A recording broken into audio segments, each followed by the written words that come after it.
Let me continue to read the biography for Johannes Brahms. The author is Jan Swafford. Last time I read the part about how Brahms wrote his horn trial after the death of his mother, Christine Brahms. At that time, Brahms, um, of course, was sorrowful about the passing away of his mother. Now I will continue to read, and we will see how he wrote the famous Deutsche Requiem. Let me start. Despite the death of his mother and its reflection in the trio, Brahms was in one of his agreeable phases in summer 1865. The trio means his horn trio. He traveled to Basel in June to hear Bach's St. Matthew Passion and play his own music in concert, staying with Julius Stockhausen and Theodor Kirchner. The latter now the most effectual Brahms champion in Switzerland. Then Brahms went back to Baden, from where, with unwonted gaiety, Clara wrote Hermann Levi in July. Quote, "We made a delightful excursion to Eberstein-Schulers and Gerbach yesterday." I guess those are two German names, city names, town names. Johannes and the others going with us, we were all in a rosiest mood, under a beautiful rosy sky. End quote. Those are the words from Clara, and we can see they are all in a very good mood at that time. Perhaps part of Brahms' mood that summer came from his new closeness to his father. Christine and Alice Brahms had always handled most of the family letters from Hamburg. Christine, of course, is Brahms' mother. Alice Brahms is his sister. After the separation from his wife, however, Johann Jacob began writing regularly to Hannes. Here, I want to mention that Johann Jacob is Brahms' father, and at that time he actually, before that, of course, he already got separated from his wife, Christine Brahms. It was necessary in any case because Heinz demanded acknowledgement every time he sent money, which was often. Johannes' letters to his father were earnest and affectionate, studiously without nuance, unlike his correspondence with anyone else. For his father's part, there appeared little for the aging, inarticulate man to report in a letter, though in summer 1865 there was one aside that implied more than it appeared to. He wrote that he had finally found a good place to eat lunch. At the moment, Johann Jacob still had his old jobs in the militia band and in the Ulster pavilion. Let's see. And saw away at his base in the Philharmonic, ignoring the sneakers of the younger musicians around him. Then, in October 1865, Johann Jacob, I would say Johann Jacob, had news indeed for his son about the woman who had been serving him lunch at her dining room frequented by musicians. Anxious about his son's reaction, he presented his news carefully. He said, Life as I am now living contains so little that is agreeable. It is so dull and empty that I have decided to make a change. It is easily understood that I, who for 34 years had lived with my family, if not always very happily, must find it hard to accustom myself to the life I have led for the past 2 years.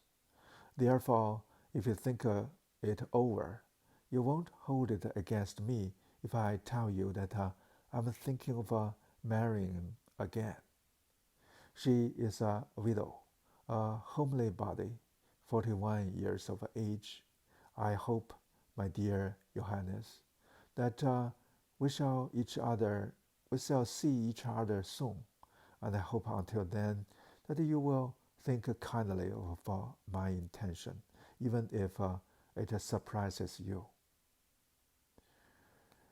The widow's name was Caroline Schneck, and she was 18 years younger than her fiancé, just as Johann Jacob, 59 now, had been 17 years younger than his first wife.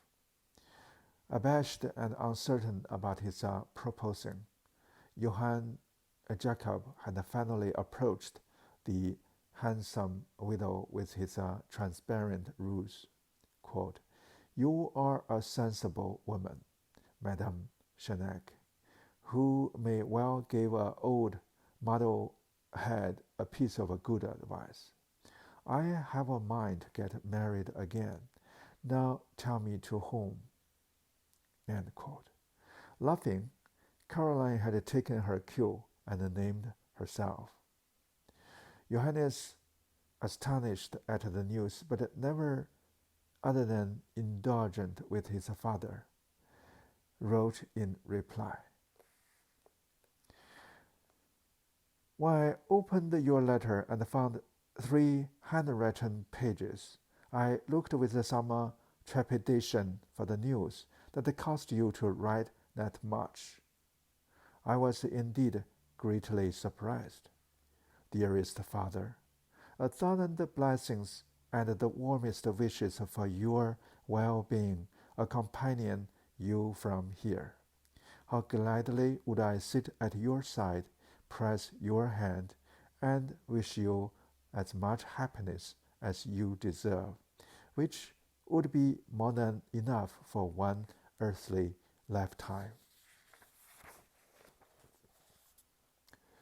So that's the letter from Johannes to his father. Sounds like he's quite supportful. Johann Jacob married Caroline Schneck the following March and moved into a comfortable apartment with a space for boarders in the Valentine Scamp business quarter.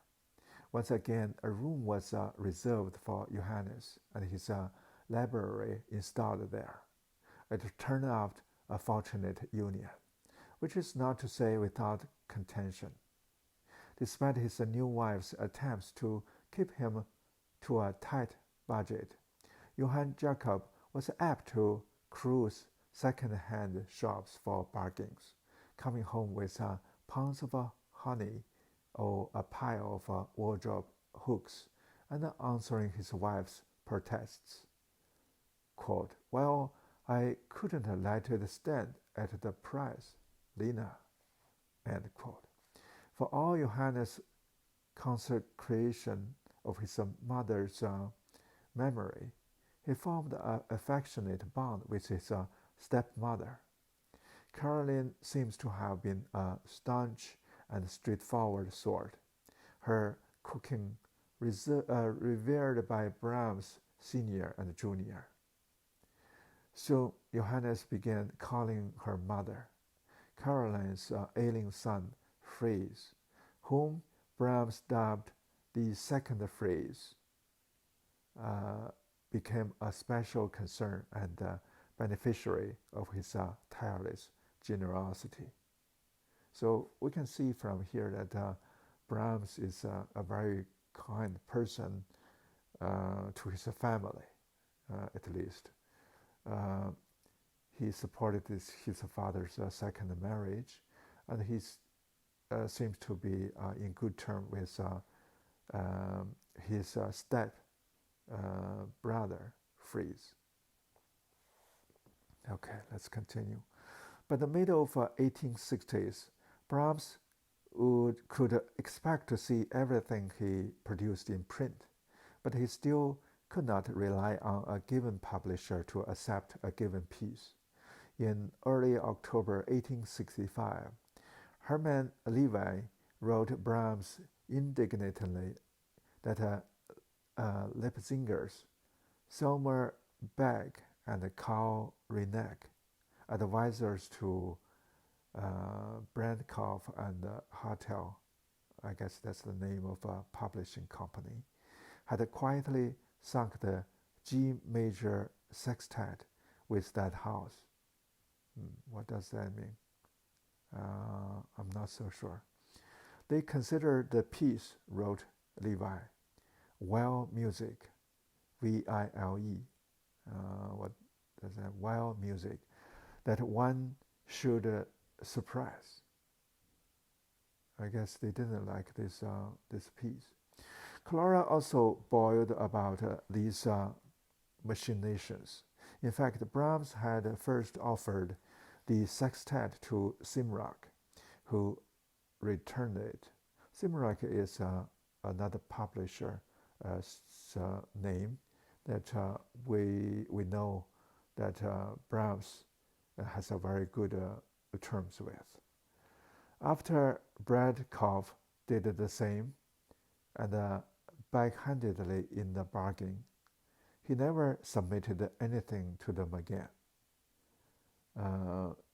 Finally, in October 1865, Simrock relented and accepted the sextet along with the E minor cello sonata, and so took a step closer to becoming Brahms' primary publisher.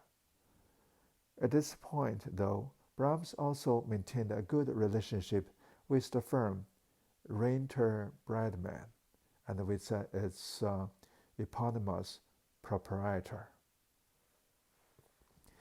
At the end of October, Brahms joined Levi in Karlsruhe for a performance of the D minor piano concerto. I'm not so sure what Karlsruhe is, whether that's a name of the city or it's a person. The piece was well received there. I guess now it is a city, as it managed more and more to be in that decade. With people on the level of Levi, Clara, Joachim, and Kirchner promoting him, the public was coming around to the more difficult work. Surely over the decade of his playing the D minor to growing applause, however, Brahms never sat down before an audience to begin it without remembering the hisses that baptized the concerto in Leipzig. This part means I just tell the story that Brahms didn't get a very good acceptance in Leipzig some years ago. After the performance with Levi, he went on to Basel, from where he wrote another champion, Albert Derrick. Quote, on my big tour, I shall see Zurich, Mannheim, Cologne, and at Christmas or New Year, you at Oldenburg. Could we not venture my D minor concerto at the orchestra concert? For a quartet evening, I can with good conscience recommend my horn trio. End quote. So apparently here, Brahms is not so sure about his D minor concerto, and he actually recommended the horn trio. As I mentioned, that I like this one very much also. This concerned plans for a Brahms week that Derek had arranged in Oldenburg. Before that pleasant prospect, Brahms made the trip he described to Derek. Here I have to say I'm not so sure whether I pronounced direct correctly, but it's just a name. It is spelled like Dietrich. His first real grand tour as a pianist. Outside his own music, the repertoire would include Beethoven, Schumann, Schubert, and Bach. The coming months would see one of the periods of touring and living with friends that marked his life until he settled in Vienna. For all its satisfactions, Brahms considered the occupation of a traveling virtuoso a vagabond existence, and if he enjoyed it now, and then he never really approved it. All the same, Brahms could not deny that touring gained him a steady supply of new friends, patrons, and enthusiasts. This time in Zurich, musical amateurs, including theater bureaus and Otto Wesendonck, hired an orchestra and set up a special concert, Kirchner conducting, so they and anyone interested could hear the piano concerto and the A major serenade again. They all spoiled me outrageously, Brahms happily wrote Clara. Otto Wesendonck was a wealthy silk merchant, best known in the musical world as the accommodating husband of Mathilde, wretched poet and corporeal inspiration of Wagner's hymn to greasy love, Tristan und Isolde. Wagner had since taken up with Cosima von Bülow, Liszt, wife of a conductor and a leading Wagnerian Hans von Bülow.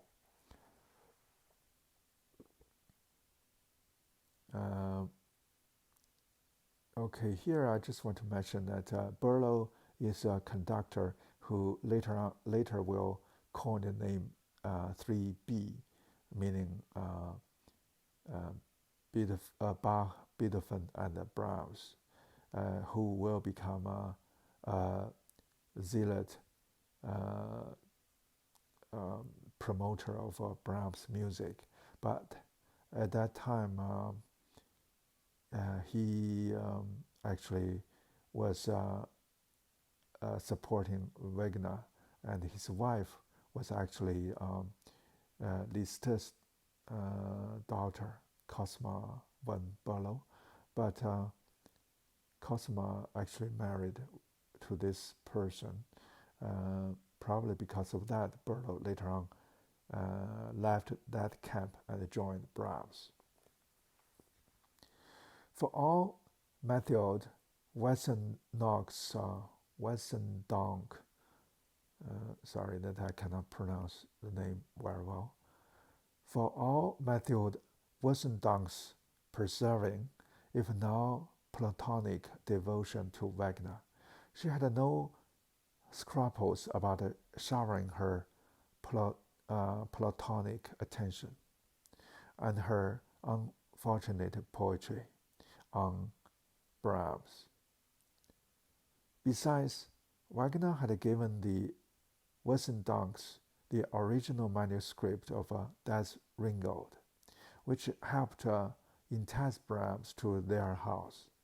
Sometime later, Mathilde invited him to visit her and sleep in the very garden cottage that had been the scene of the famous dalliance. No doubt that desecration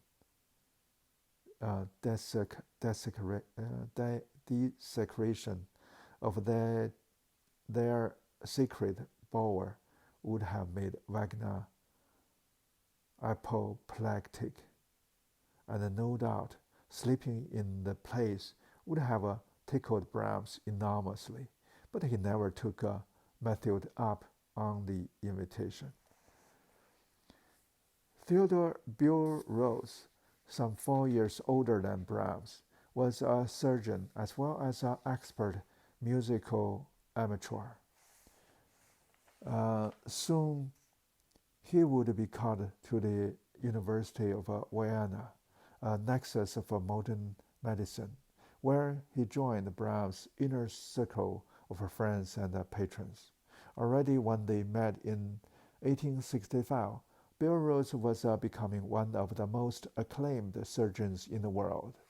He was among the first to explore procedures made possibly by the discoveries of anesthesia and antisepsis, so that surgeons no longer had to restrain screaming patients during operations. So here we just want to stop and mention that Bill Rose, who will become the best friend, who best supporter of Brahms, was a famous surgeon, and he actually at that time was exploring the procedure using the anesthesia and antisepsis, so that patients wouldn't scream when surgeons perform. Big, bluff, blonde beard, loquacious in disposition, and unhappily married, Burroughs was driven to get out of the house and indulge his love of music and society, as well as medicine, and attended them all with superhuman energy. Another Zurich encounter of this year, who only later turned up in Brahms' life as a friend, was a Swiss pastor and writer, Joseph Victor Wildermann. This winter he saw Brahms for the first time in a Winterthur concert with Kushner. Wildermann recalled his impression. Brahms, then in his 33rd year, at once impressed me as a strong personality. The short, square figure, the almost sandy-colored hair, the protruding underlip, which lent a cynical expression to the beardless and youthful face, was striking and hardly prepossessing, but yet the total impression was one of consummate strength, both physical and moral. The broad chest, the Herculean shoulders, the powerful head, which he threw back energetically when playing, the fine, thoughtful brow shining as with inward light, and the two Teutonic eyes, with the wonderful fiery glance, softened only by the fair eyelashes, all betrayed an artistic personality replete with the spirit of a true genius. In his countenance there lay such a promise of victory, such radiating cheerfulness of a mind, reveling in the exercise of its power. So for all his indifference to performing, Brahms had a dashing platform manner in those days. In fact, he was elated at the tour, not to mention considerably enriched by it. He crowed to Clara with uncharacteristic bravado. Quote, I will tell you in detail how successful I have been. As a matter of fact, quite beyond expectation in every way. What has pleased me most is that I really have the gifts of a virtuoso. End quote. In reply, Clara, as fastidious about her finances as everything else, wrote him, quote, I wish you would give me your money to keep for you. Why do you always carry it about with you? End quote. Since Brahms regarded the handling of money as a bore, her offer was agreeable. He began sending Clara his earnings, which she invested to great effect in stocks and securities. Here, we just want to mention that Brahms and Clara indeed had a very special friendship or relationship, because Brahms even sent his earnings to Clara, and Clara, as a pianist, find time to invest his money. That's interesting. And it's also interesting to know that Clara even know how to invest in stocks. Okay, let's continue. Later, not wanting to trouble her with a growing fortune to which he paid little attention, Brahms would let friend and publisher Fritz Simrak handle his finances. Okay, here the name Simrak come about. He is a publisher, and he's the main publisher for Brahms. As it turned out, Simrak, the businessman, invested them less wisely than Clara, the pianist. Interesting. At the end of 1865 approached, Brahms traveled to the court of Detmold, where he had worked in a decade before, to visit Karl Bargier and other old friends, and concertize for a few days. Not expecting to see him for the holiday, Clara sent a traveling bag for his Christmas present and reported, quote, Thank heaven we have very good news of Julie. She has got over the danger of typhoid, but it will be a long time before she has completely recovered. End quote. To surprise them on Christmas Eve, Brahms made the 7-hour journey from Detmold to Düsseldorf, where they were spending the holiday. Before he arrived, the family had been too despondent to rouse themselves to light the candles on the tree. So again, we can see that how special the friendship between those two. That is Brahms and Clara, because Brahms had a trip, had been traveling, and Clara had assumed that they would not be together for Christmas, but Brahms still traveled a 7-hour journey to Düsseldorf, where Clara's family resides. Always when Brahms arrived in Clara's house, the energy and spirits soared. In her diary, she wrote that she was very pleased and excited when Johannes turned up. She might have felt otherwise if she had known that part of his reason for coming was apprehension about Julie. In some vague and confused way, he had come to consider Clara's daughter his own. In Hanover, 2 days before New Year's, Joachim's wife, Emily, began a gloomy letter to Clara. Quote, I was particularly sorry that Brahms again failed to come. I am firmly convinced he did not come on my account. He thinks he takes you away from me, and that I resented. If Brahms only know how gladly I gave you up to his friends. I'm so sorry for you. Buried here in dull Hanover, by the side of an unskillful housewife, who does not suffice him in other directions. As an artist, still less stimulate and inspire him. End quote. This from one of the most admired concert singers of the age.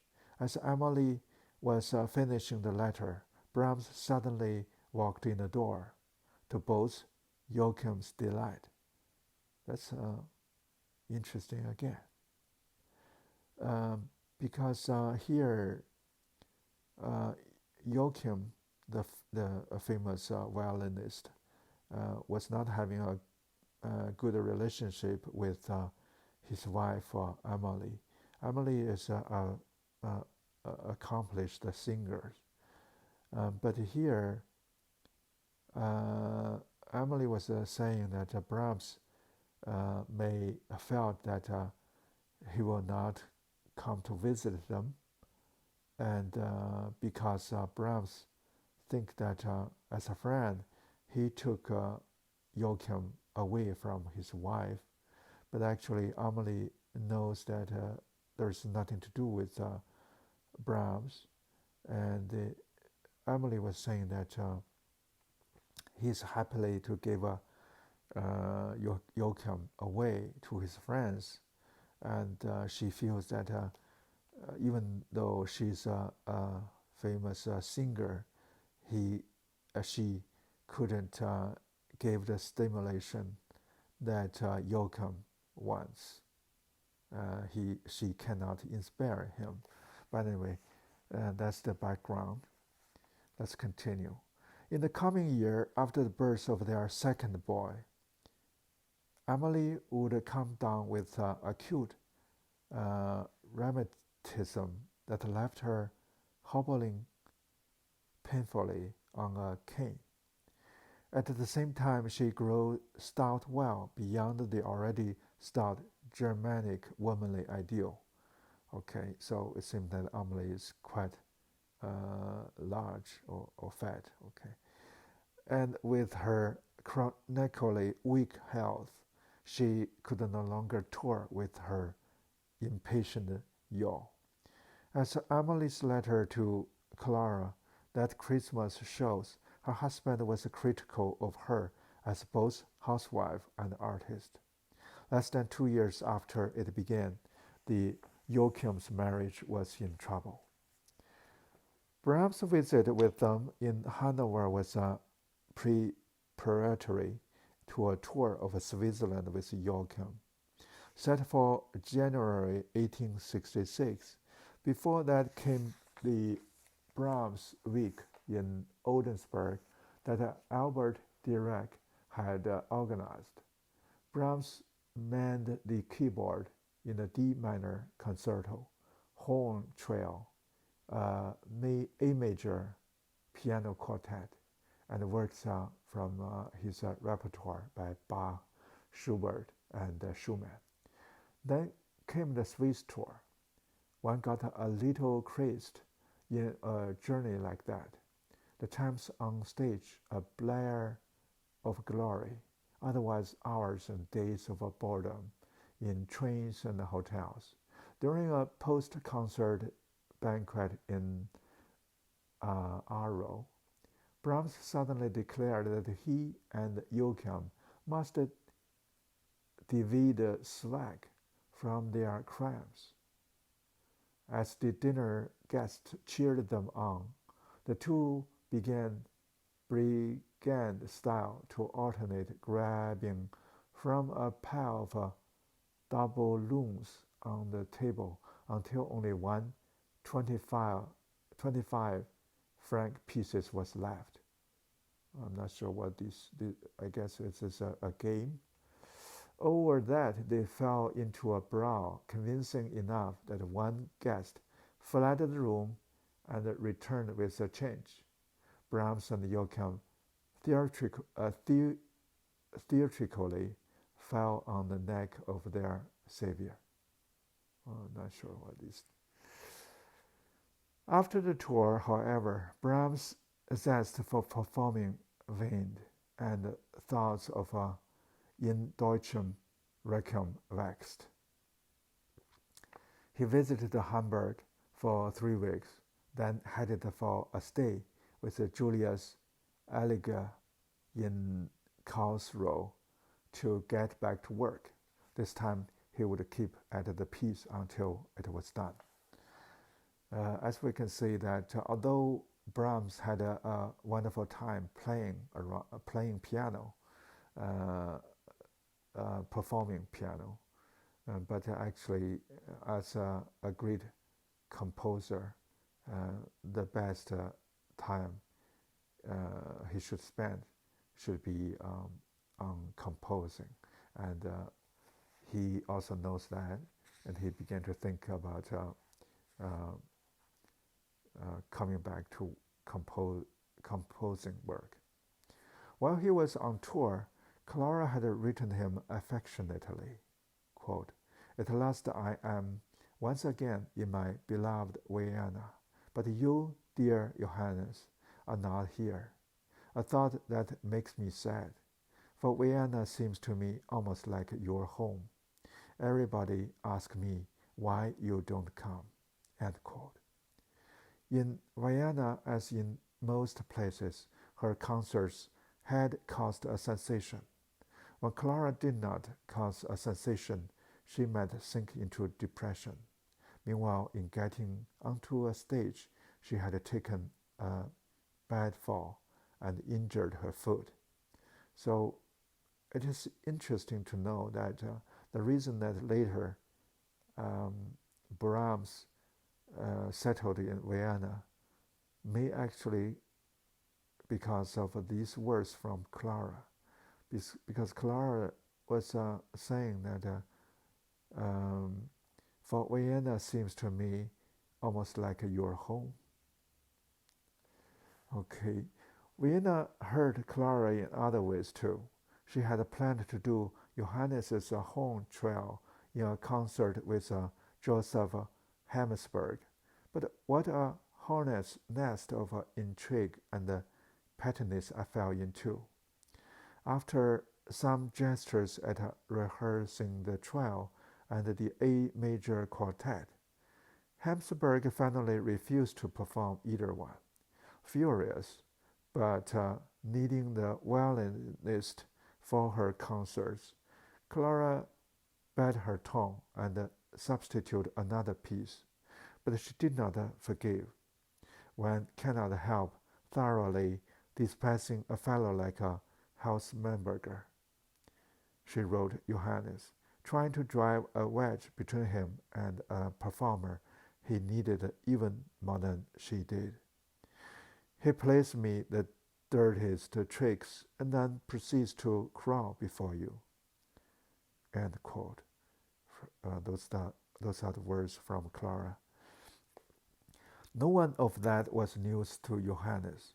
Quote, "He's always lying," end quote, he once said for the violinist, adding with a certain backhanded admiration, quote, "Only when he plays does he stop lying," end quote. I should stop here as I have read quite some time, although it's still not about the Deutsch Requiem yet, but it tells some interesting story, and also the relationship between Brahms and Clara.